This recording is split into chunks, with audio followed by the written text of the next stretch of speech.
تھوڑی دیر بیٹھے ہیں، وقت بہت زیادہ ہو رہا ہے، لیکن جو عنوانات آپ کے سامنے تھے، ایک عنوان بغیر کسی تمہید کے میں آپ کے سامنے رکھوں، چند منٹوں کے اندر میں آپ کے سامنے اپنی بات مکمل کرنے کی کوشش کروں گا۔ دیکھیے اللہ کے رسول صلی اللہ علیہ وسلم کے زمانے میں قرآن اللہ کے رسول کو اتر رہا تھا، اللہ کے رسول صلی اللہ علیہ وسلم شاعر شریعت تھے، تو اس وقت تکلیف کی کوئی ضرورت نہیں، لیکن بعد میں جو زمانہ بڑھتا چلا گیا اور ضرورتیں لوگوں سے متعلق ہوتی چلی گئی اور ایسے فتنے مسائل آتے چلے گئے جو قرآن و حدیث میں نہیں تھے، تو اس وقت تکلیف کی ضرورت پیش آئی۔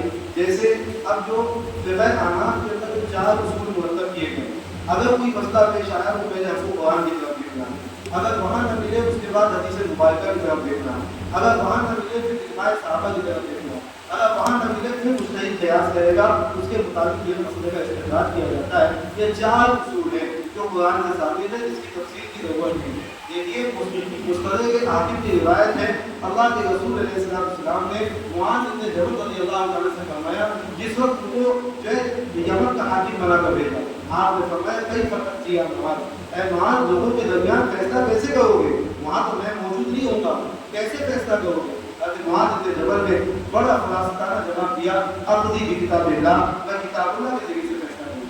پھر آپ نے پوچھا فَإِن لَمْ تَكُن، اگر اس میں نہ ملے تو کیسے فیصلہ کرو گے؟ اقضی بسنت رسول اللہ، پھر انہوں نے فرمایا میں رسول اللہ صلی اللہ علیہ وسلم کی سنت آپ کی حدیث میں تلاش کروں گا، اس میں مسئلہ ملے گا تو ویسے فیصلہ کروں گا۔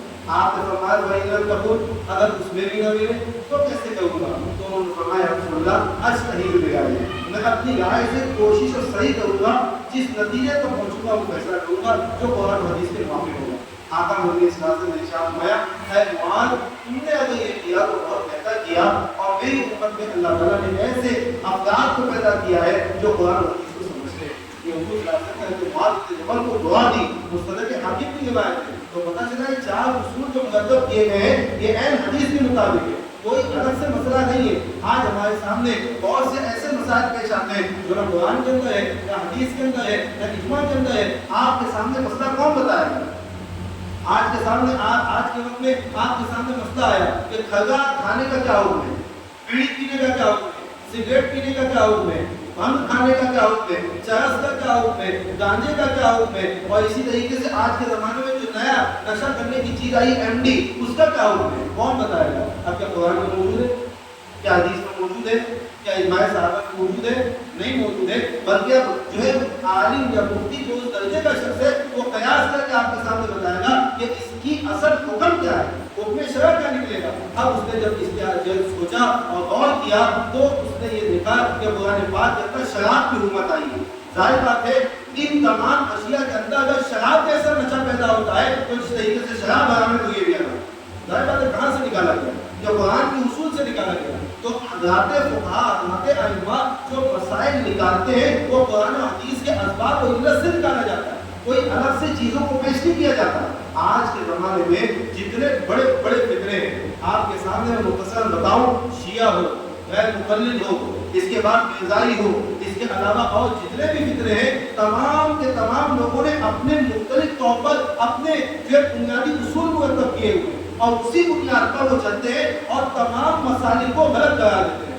مثال کے طور پر اگر ہم نے غیر مقلدین کو وہ کہتے ہیں اہل حدیث کے 2 ہی اصول، اطیعوا اللہ و اطیعوا الرسول، اس کے علاوہ کچھ مانتے ہی نہیں۔ فرماتے امام حنیفہ رحمۃ اللہ علیہ کا نام تو امام بخاری نے نہیں لیا تو ہم امام ابو حنیفہ کو کیوں مانیں؟ امام بخاری بڑا اور امام ہے جو اس نے حدیث کی کتاب لکھا ہے آثار کتب بعد کتاب اللہ تعالیٰ فی صحیح بخاری، یہ حضرات محدثین نے لکھا ہوا ہے کہ اس دنیا کے اندر اس کوئی زمین پر سب سے صحیح ترین کتاب اللہ کتاب کے بعد بخاری ہے۔ جو امام حنیفہ امام بخاری کے اندر لکھے ان کی کوئی روایات نہیں ہے تو ہم کیسے مانے امام حنیفہ؟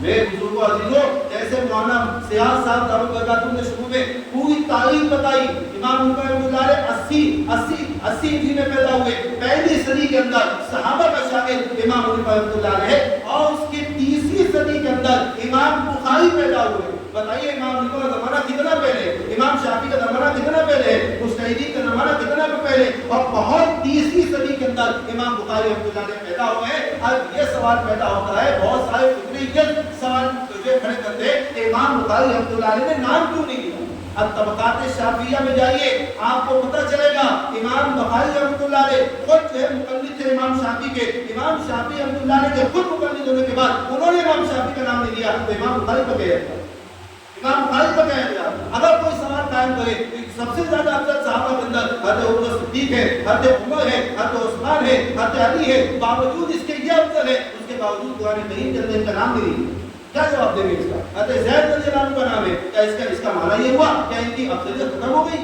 اس کی افضلیت ختم نہیں ہوتی، بلکہ کسی کا نام کا ذکر ہونا اس کی افضلیت پر تھوڑی دلالت کرتا ہے۔ امام رحمۃ اللہ علیہ کا علمی مقام اور مرتبہ یہ بہت پہلے کے ہیں، اور امام بخاری، امام ترمذی، امام شافعی، یہ سارے امام جتنے محدثین اکرام ہیں یہ بعد کے لوگ ہیں، اور تمام مجتہدین ائمہ اربعہ بہت پہلے کے ہیں، ان کا علمی مقام بہت اعلیٰ ہے۔ بعد میں امام بخاری رحمۃ اللہ علیہ نے اپنی بخاری جو جمع کی ہے ان کا مقصد یہ تھا کہ امام بخاری رحمۃ اللہ علیہ نے صحیح الاسانید روایات کو اپنی کتاب میں جمع کیا، اور دوسرا مقصد تھا امام بخاری رحمۃ اللہ علیہ کا بخاری لکھنے کا، جس کو مفتی سعید صاحب رحمۃ اللہ علیہ دور حدیث میں بتاتے تھے اور ثابت بھی کرتے تھے، فرماتے تھے امام بخاری کا دوسرا مقصد بخاری لکھنے کا یہ ہے کہ انہوں نے ابواب قائم کیے، عنوان قائم کیے، اور اس کے مادہ حدیث کو نقل کیا ہے، اس عنوان کو قائم کر کے وہ اپنا مسلک نقل کرنا چاہتے ہیں۔ اصل میں وہ خود مجتہد تھے، انہوں نے اپنا مسلک نقل کیا ہے، اور بہت سارے مسائل میں وہ مقلد امام شافعی، خود امام شافعی کے مقلد ہے، تو اس کا معنی اور مطلب کیا ہوا کہ صحیح روایات کا جمع کر دینا کہ وہی مکمل دین ہو جائے گا۔ آج کے زمانے میں اگر بہت سے ایسے مسائل ہیں جو بخاری کے اندر نہیں ہے، جو حدیثی کتابوں میں نہیں ہے، آپ کیا اس کو نہیں مانو گے؟ ایک صاحب میرے پاس آئے کہنے لگے صاحب مجھے آپ جواب دیں میرے سوال کا، اور بالکل قرآن اور حدیث کے مطابق ہونا چاہیے۔ میں نے کہا کہ اگر جواب دے گے قرآن کے اندر نہیں ہوگا تو نہیں مانو گے؟ نہیں مانیں گے؟ تو میں نے کہا ایسا کیوں بول رہے ہو؟ بہت سارے ابھی نئے نویڑ پیدا ہوئے اور کہتے ہیں قرآن سے ثابت کرو، اگر قرآن میں نہ ملے تو نہیں مانو گے؟ نہیں مانیں گے؟ حدیث میں ملے گا تو نہیں مانو گے؟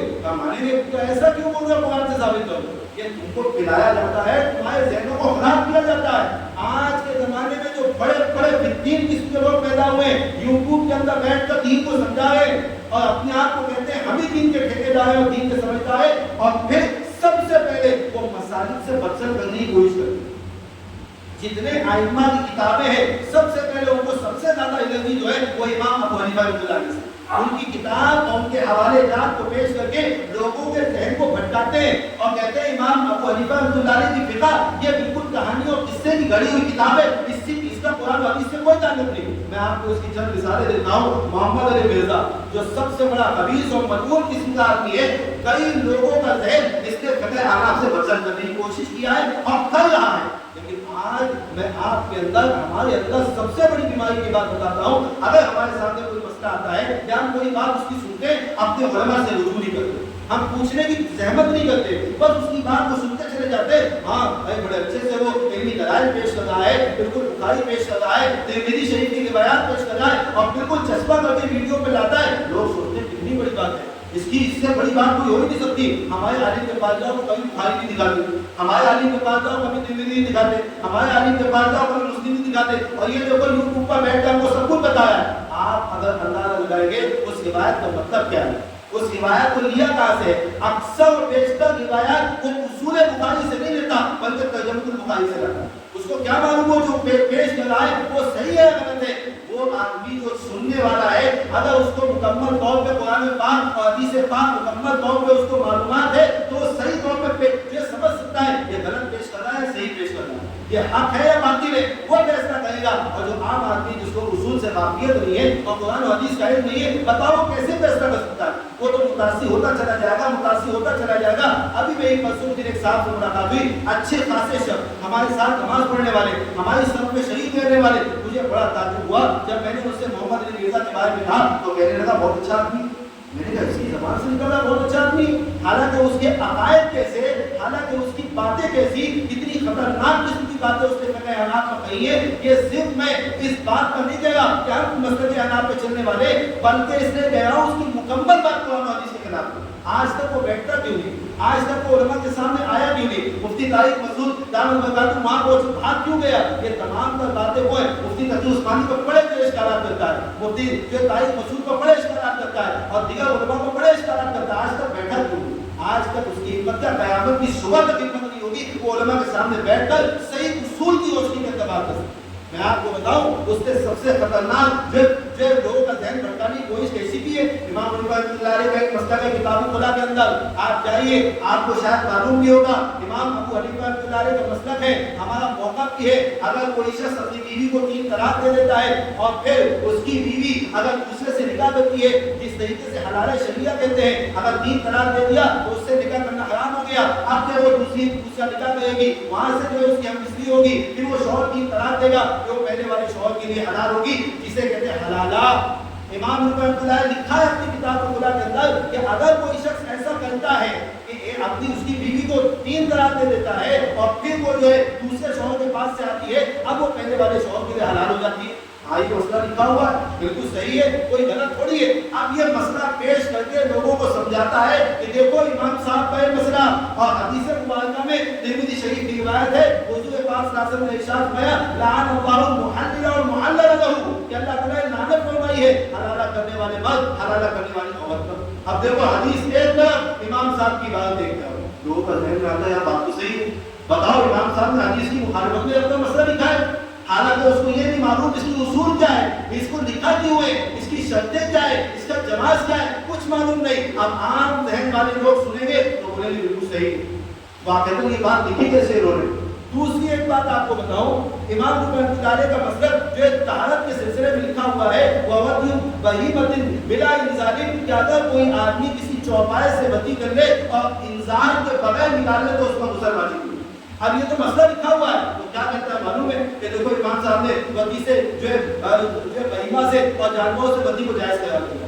استغفر اللہ, اس کا معنی اور مطلب یہ نہیں کہ اجازت ہے, اس کا معنی اور مطلب یہ ہے کہ اگر ایسا کر لے گا تو شریعت کا حکم کیا ہوگا. مثال کے طور پر اگر امام صاحب رحمۃ اللہ علیہ نے جو کتاب الطلاق کے اندر مسئلہ لکھا کہ اگر کوئی آدمی اپنی بیوی کے نام کو طلاق دے دے, آنکھوں کو طلاق دے دے, سر کو طلاق دے دے, دانتوں کو طلاق دے دے, گھٹنوں کو طلاق دے دے, پیر کو طلاق دے دے, انگلی کو طلاق دے دے, ناخن کو طلاق دے دے, زبان کو طلاق دے دے, انگلی کو طلاق دے دے, تو حکم شرعی کتنی تفصیل میں نے بتائی آپ کے سامنے بتائی. یہ سارے حکم کو امام صاحب نے بتایا. کوئی طلاق دے گا تو حکم کیا ہے, اس کا معنی مطلب یہ ہوا کہ طلاق دینا چاہیے, اس کا معنی مطلب یہ ہوا طلاق دینا چاہیے نہیں. اگر دے دیتا ہے تو حکم شرع کیا ہوگا وہ بتایا. اس کا معنی مطلب یہ ہے امام صاحب اس کو حلالے کی اجازت قرار نہیں دے رہے, بلکہ بتا رہے ہیں اگر کوئی کر لے تو حکم شرع یہ ہے کہ حلال ہو جائے. ورنہ گنہگار اپنی جگہ ہے, جو حدیث کے اندر لعنت کا لفظ ہے وہ اپنی جگہ ہے, اگر کر لے گا تو کیا حکم ہوگا. ایسے ہی کوئی آدمی چوپائے سے بدی کر لے, اجازت نہیں دی جائے بدی کر لے جائے, اگر کوئی کر لے گا تو حکم شرع کیا ہوگا, اس کو واضح کیا گیا ہے. ایسے ہی 80 خطوں کے اندر ان کے شاگردوں نے مسائل کو جمع کیا ہے. میں بڑے اصول کے ساتھ کہہ سکتا ہوں شاید قیامت تک آنے والے مسائل کو امام صاحب کے شاگردوں نے جمع کیا ہے. اس بارے میں کوئی تردید نہیں ہو سکتا. میرے بزرگوں, ہم کیا سمجھتے ہیں, ہم فقہ احناف کے مقلد بھی ہیں, ہمیں اطمینان بھی ہے اور اعتماد بھی ہے جو مسئلہ نقل کیا گیا ہے عین قرآن و حدیث کے مطابق. اور پھر یہی نہیں, جو موٹے موٹے مسائل ہیں آپ کو ایک بات اور بتاتا چلوں, فرقے کب بنتے ہیں, مسلک کب تیار ہوتے ہیں. آج لوگ اس بات کو نہیں سمجھتے 4 مسلک ہے تو 4 فرقے ہیں. یہ 4 فرقے نہیں ہیں, یہ 4 راستے ہیں خدا تک پہنچنے کے لیے. جو الگ الگ مسائل ہیں یہ کوئی غلط نہیں اور کوئی دوسرے کی تذلیل بھی نہیں کرتا. چاروں لوگوں کے عقیدے ایک, اللہ کے سلسلے میں, رسول کے سلسلے میں, قیامت کے سلسلے میں, ضروریات دین کے بارے میں سب کے عقائد ہیں. لیکن جتنے فرقے دنیا میں کام کر رہے ان سے جو ہمارا اختلاف ہے یہ عقائد پر ہے, اصول پر. اور عقائد کے اختلاف سے فرقے بنتے ہیں, مسالک کے اختلاف سے فرقے تیار نہیں ہوتے. امام مفتی سعید صاحب رحمۃ اللہ علیہ خاص طور پر بتایا کرتے تھے اس بات کو, اے طلبہ یاد رکھو کہ عقائد کے اختلاف سے فرقے بنتے ہیں. میں اس کے بارے میں آپ کو دلائل بھی دے سکتا ہوں اور تمام مسائل بھی سمجھا سکتا ہوں, لیکن وقت اس بارے میں تقاضا نہیں کر رہا کہ آپ کے سامنے تفصیل ہے. لیکن مختصر آپ کے سامنے عرض کر رہا ہوں, آپ چھوٹا سا مسئلہ لے لیجیے, رفع دین کا مسئلہ لے لیجیے. بخاری شریف کے اندر امام بخاری رحمۃ اللہ علیہ نے جیسے بتایا باب قائم کیا ہے کہ رفع دین کا, امام شافعی رحمۃ اللہ علیہ بھی رفع دین کا قائل ہے. امام شافعی رحمۃ اللہ علیہ کے مسائل کی بنیاد اصح روایت پر موقوف ہے, اور امام ابو حنیفہ رحمۃ اللہ علیہ کے مسائل کی بنیاد تمام روایات کی ترجیحات پر ہے. اگر کوئی آپ سے سوال کرے کہ امام بخاری رحمۃ اللہ علیہ نے رفع دین کے بارے میں کہا 4 روایتیں عبداللہ بن عمر سے لائے، ایک روایت ابو حمید ساعدی سے لائے جو کہ بالکل صحیح ہے، اور جب جو اس روایت کے اندر تذکرہ کر جو رفع یدین کا تذکرہ ہے، اب رفع یدین تو کرنا چاہیے، تو ہم بھی کہیں گے ہاں کرنا چاہیے۔ تو ہم سے اگر کوئی سوال کرے محمد علی مرزا اور غیر مقلد نامی شخص یہ ہم سے کہے تو کرتے کیوں نہیں؟ ہم ان سے کہیں گے بعض چیزیں منسوخ ہو جاتی ہیں۔ اللہ کے رسول علیہ السلام نے جو مسجد اقصی کی طرف اٹھ کر کے نماز پڑھی 17 مہینے، سب جانتے ہیں قرآن پاک میں تذکرہ ہے۔ اب ہم سوال کریں اب ہے تو حضور نے بھی پڑھی ہے، اب پڑھتے کیوں نہیں؟ کیا جواب دیں؟ پڑھتے کیوں نہیں؟ وہ حکم ساقط ہو گیا۔ یہ احکامات ناسخ و منسوخ کے قبیل سے اگر دیکھا جائے، میں آپ کو دوسرا اس کا جواب دینے چلا ہوں۔ ابو حمید ساعدی کی روایت ہے اذا رفع راسہ رفع یدیہ، کہ اللہ کے رسول جب بھی جو رکوع سے سر اٹھاتے تو آقا مدنی صلی اللہ علیہ وسلم رفع یدین کرتے، بالکل صحیح ہے۔ عبداللہ بن عمر کی روایت بھی صحیح ہے۔ اگر میں آپ کے بارے میں سے کہوں چلو ٹھیک ہے، روایت اپنی جگہ صحیح ہے، امام مسلم نے ترک رفع والی روایت لائی ہے، اس کا حکم کیا؟ اس کا کون جواب دے گا؟ اس کا جواب کون دے گا؟ آپ کتاب الصلاۃ میں جائیے، مسلم شریف جلد اول صفحہ نمبر 266، اس کے اندر خود امام مسلم رحمۃ اللہ علیہ ترک رفع یدین سے روایت لائے۔ حضرت جابر بن سمرہ رضی اللہ عنہ سے روایت ہے، وہ فرماتے ہیں خرج رسول اللہ صلی اللہ علیہ وسلم وقمنا صلینا، حضور ایک مرتبہ نکلے، ہم نماز پڑھ رہے تھے، حضور نے ارشاد فرمایا ما لی اراکم ما فی ایدیکم، مجھے کیا ہو گیا میں تم کو ہاتھوں کو اٹھاتا ہوا دیکھتا ہوں نماز میں؟ کہاں اذناب خیر شمس، گویا کہ شریف گھوڑے کی دم ہے۔ آپ نے فرمایا اسکونوا فی الصلاۃ، نماز میں سکون اختیار کرو، یعنی رفع یدین مت کرو۔ اس کا جواب کون دے گا؟ اور یہی بات میں اس کی بھی جواب کا جواب دیتا ہوں۔ امام بخاری رحمۃ اللہ علیہ نے جو 5 حدیثیں لائے، عبداللہ بن عمر سے 4 حدیث، ابو حمید ساعدی سے جو ایک روایت، آپ کو صدیق حکیم اٹھائیے، مسند بن عبد الرزاق اٹھائیے، آپ کو پتہ چلے گا جو ابو حمید ساعدی نے بعد میں خود تک رفع یدین والی روایت کو ترجیح دیا ہے، اور انہوں نے کہا حضور نے رفع یدین کو ترک کر دیا تھا۔ عبداللہ بن عمر نے مسند بن عبد الرزاق کو روایت لایا، انہوں نے فرمایا کہ پہلے حضور رفع یدین کرتے تھے، بعد میں ترک کر دیا۔ اب بتائیے اس کا کیا جواب دیں؟ پتہ ہے چلا ہم لوگ دلائل کے میدان میں پیچھے نہیں ہیں، الحمدللہ ہمارے پاس دلائل بھی ہیں، اور سب کا برجستہ چاہے دنیا میں کتنے بھی بڑے فتنے آئے، الحمدللہ الحمدللہ ہمارے پاس ان کے مکمل دلائل اور منہ جوابات موجود ہیں۔ ہمیں اپنے بارے میں مطمئن ہونا چاہیے۔ میں آپ کو ہلانا چاہتا ہوں، آپ کے اندر ہمت پیدا کرنا چاہتا ہوں، آپ کو ڈرنے کی ضرورت نہیں ہے، گھبرانے کی ضرورت نہیں ہے۔ ہمارا دور کوئی ایسا دور نہیں کہ علماء سے خالی ہو گیا۔ صرف اس بارے میں میری شکایت رہے گی عوام اور خواص دونوں سے کہ ہمارے سامنے کوئی مسئلہ ہے، میں خدا کے سامنے جھولی پہنا کر آپ سے کہتا ہوں، سب سے پہلے آپ اپنے علماء کی طرف رجوع کیجیے۔ اپنے علماء سے کیوں نہیں پوچھتے؟ اپنے علماء سے رابطہ کیوں نہیں کرتے؟ اگر ہم نے ان کا استعمال نہیں کیا، میرے عزیزوں، گمراہ یہ نہیں ہے، ان کے پاس دلائل بھی ہے، اعمال بھی ہے، ہمارے ایمان کا خطرہ ہے، ہمارا ایمان ختم ہو جائے گا۔ کیا ہوا آپ دیکھیے تاتاریوں نے کیا کیا تھا؟ بغداد کی سرزمین جو علم کا گہوارہ تھا، وہاں کے لوگوں نے وہاں کے علماء کی جو بے قدری کی، وہاں کے کتب خانے کو جو وہاں کے کتب خانوں پر ایک ایک کتابوں پر پڑھنا چھوڑ دیا، علماء سے رابطہ چھوڑ دیا۔ کیا ہوا؟ سارا کتب خانہ ایسا تاتاریوں نے ختم کر دیا، ایسا لگنے لگا کہ کتابوں کا ڈھیر بنا ہوا ہے دنیا میں، اور پھر سارے خانقاہیں توڑ دی گئی، مساجد مسمار کر دیے گئے۔ یہ سارا نظام ہمارے سامنے اس لیے دکھلایا گیا، جو لوگ اپنے علماء کی ناقدری کرتے ہیں ان کے ساتھ ایسی ہی ضلالت کا انجام ہوتا ہے۔ اسی لیے میرے عزیزوں، اب میں بہت اصول کے ساتھ کہنے چلا ہوں، اپنے علماء کی قدردانی کیجیے، اپنے اہل علم سے رجوع کیجیے۔ ایسا نہ ہو آپ نے ایک عالم صاحب سے مسئلہ پوچھا، انہوں نے بتایا نہیں تو آپ بدزر ہو گئے، بھائی آپ کی طبیعت خراب ہو جاتی ہے۔ پیلی ندی کے حلقے کے اندر بہت سارے ڈاکٹر موجود ہیں، لیکن یہاں کے رہنے والے بڑھ ہی جاتے ہیں، یہاں کے رہنے والے جو کام ہمارے چوک جاتے ہیں، کیوں؟ اچھے ڈاکٹر کی تجویز کرتے ہیں۔ میرا جسم جلدی اچھا ہونا چاہیے، پیسے کا مطالبہ نہیں، ایسے میں ایمان کا معاملہ ہے۔ اگر کوئی مسئلہ پیش آیا، میں اچھے علماء کی تصدیق کروں، اچھے علماء کی توثیق کروں، ان کے پاس جاؤں جس پر میرے دل کا اطمینان ہے، ان کے پاس جا کر اپنے مسائل کی تصدیق کروں۔ آخر میں آپ کے سامنے ایک بات بتا کر اپنی بات کو ختم کر رہا ہوں۔ ہمارے ہندوستان کے بہت بڑے عالم دین قاضی سیف اللہ رحمانی ابھی کچھ دن پہلے فقہی سیمینار میں کہنے لگے، لوگوں میں آپ سے کہتا ہوں آج کا زمانہ بدترین زمانہ ہو گیا۔